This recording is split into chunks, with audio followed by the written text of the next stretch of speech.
Hey guys, Matt here. I wanted to do kind of a quick little follow-up video to the last video I did, where I just kind of talked about focusing the argument and trying to talk to people and put the facts and information out there for the people that can truly make a difference when it comes to our gun rights, when it comes to talking about gun bans and gun control. And the reason I did that is because this is the vast majority in the middle. These are the people who are most easily swayed. They're neither pro-gun or anti-gun. They're somewhere in the middle.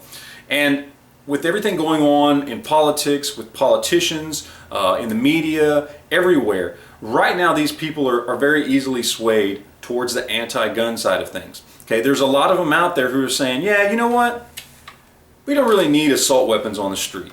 You know, yeah, it's fine. You can go ahead and do that. Yeah, you know what? Don't really need 30-round magazines. Not a problem. Yeah, if you guys and politicians want to go ahead and do that, go ahead, feel free. That's fine. I understand. You know, these are the same people that are being talked into basically right now, getting rid of their own gun rights. Okay, they're being told, yeah, we should close the gun show loophole because they really don't know what it is, and it really just means private sales. So they're right now, as we speak, the vast majority of this country is willingly giving away their Second Amendment protected rights. They're giving it away. Okay? They're being talked into it. They're being convinced to give it up. And they don't even really know why. They just know that's what they're being told. And so what I want to do with this video is to remind everybody that we, as gun owners, whether you're on YouTube or another public forum or just, you know, talking to people in your regular everyday life, okay, we need to be good examples of gun owners, okay?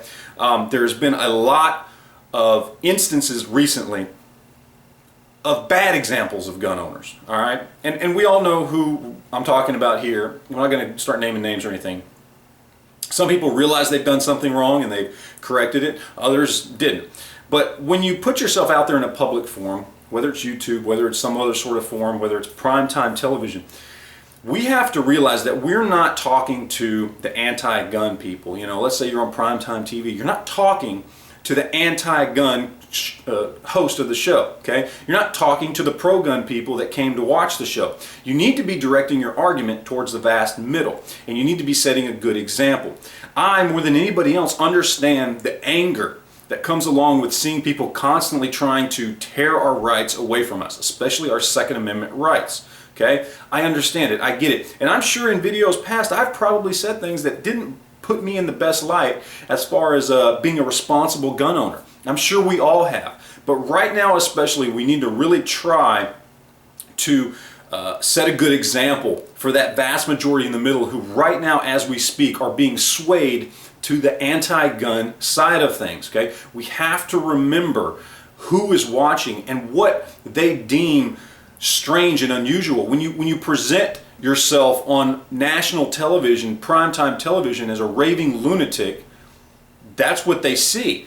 And them not being passionate about the issue on one side or the other, all they see is a nut job gun owner. Okay? When we say certain things, when we do certain things, we have to remember that it is directly going to affect our rights. Okay? We may very well be the ones to bring about gun control on ourselves.